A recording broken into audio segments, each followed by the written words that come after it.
I think the extraordinary surge in the markets in on Wednesday afternoon in the U.S. Just indicated how close the markets had come to getting caught in what I would call a death spiral.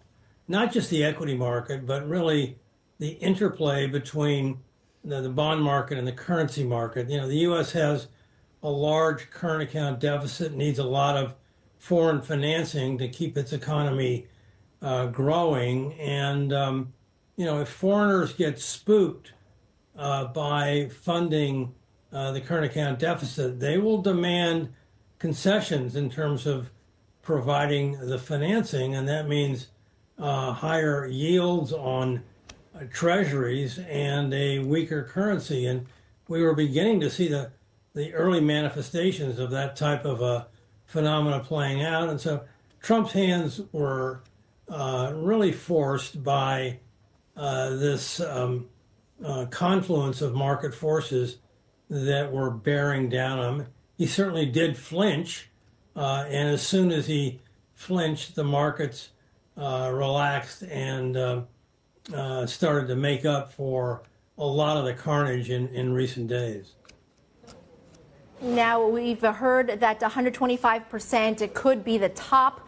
Where do you see Trump's off-ramp here? What could be his next move? Of course, given that we haven't really heard whether or not there will be further retaliation coming through from China, the Commerce Department has come out this morning to say that they will continue to fight to the end.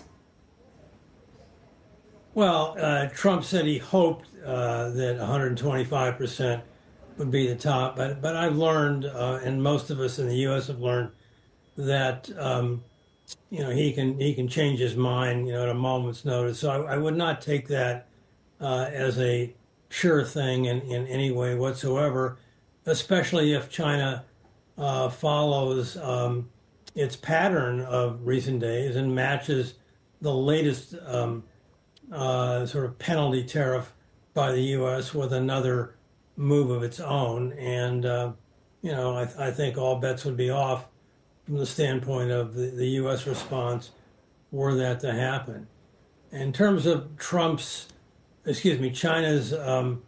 adamant insistence that it will fight to the end, this is not just a slogan. I believe it's deeply anchored in the political commitment that China has made in the form of what Xi Jinping has called the Chinese dream, emphasizing prosperity and rejuvenation, and having the determination to fight bullying and subjugation by any foreign force who stands in its way. And what Trump's actions have done is certainly run very much against the grain of the Chinese dream, and this fight to the end is a very visible manifestation of how China is responding to this external pressure.